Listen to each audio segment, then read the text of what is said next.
السلام عليكم ورحمة الله. لا إله إلا الله محمد رسول الله صلى الله عليه وسلم. سبحان الله. اليوم مشمس الحمد لله.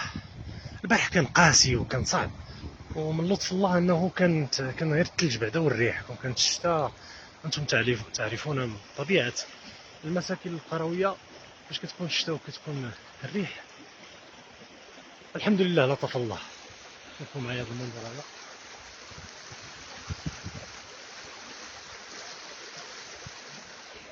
الحمد لله هذا الخير كله غادي إن شاء الله السدود ديال الجهة، وهذا من لطف الله لهذا العام ان شاء الله، هو العام ديال الخلف ان شاء الله.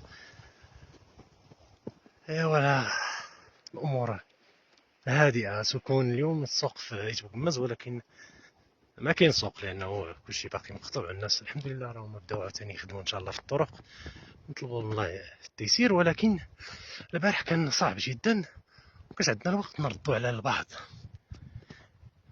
ماشي ناس جاو عندنا بالدرون وجاو كي دايرين استوديو ديال التحليل وشاشه ذكيه ودايرين، واستدعوا واحد المعجم صديق قدير باش يواجهوا بها الساكنه ديال المناطق الجبليه اللي مساكن صابرين. كاين المعاناه، كاين الصعوبه، وكاين الدور اللي مقطوع عليهم الطريق ايام وايام. كاينين كسابه ما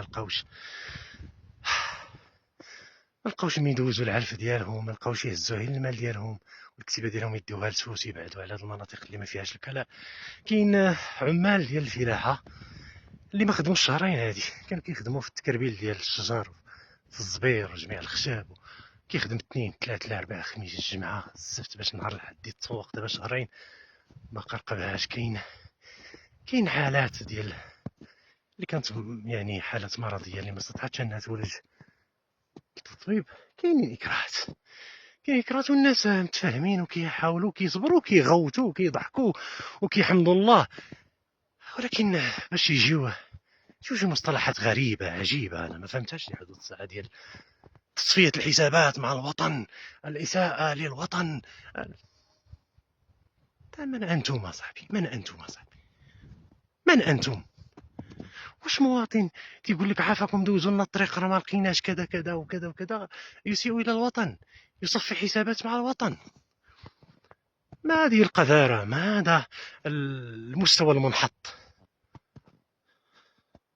هذه المناطق راه مناطق يعترف الجميع بانها راه فيها حقيقه إكراهات، كاينة إشكالات في الحالات الطبيعية العادية، فما بالك بالحالات الاستثنائية. وعندهم الحق يغوتوا شي شوية ويضغطوا شي شوية، والمسؤولين تا هما كيجاهدوا بما تيسر ويقرون بأنه راه ما كانش استعداد كافي بحال هاد الموجات الاستثنائية. أعطونا في اتساع صاحبي، أعطونا في اتساع، الله يجازيكم بخير. إلا ما كنتوش غتكونوا إيجابيين وتدعموا الصمود ديال الناس بحال هاد يعني الحالات الاستثنائيه، الاشجار غير تصمتوا، غير تسكتوا راه انتم لا تعلمون شيئا عن هذه السياقات. وهذيك الصور ديال الدرون اللي كدوز راه تخفي ما تخفي من صبر ويقين ديال هاد الناس. استغرب حقيقه لهذا. وعليكم السلام ورحمه الله. لهذا المستوى وهذا المنطق ديال المعالجه الذي يبدو فيه كل مواطن يعني كيحاول يقول لهم راني مثلا في ضربات ندير واحد تيقول لك راه 8 ولا 9 مقطوع علينا الطرن. كانت عندنا في وسرمت مده، وكاينه في مناطق اخرى نقر بالاكراه الكميات كثيره.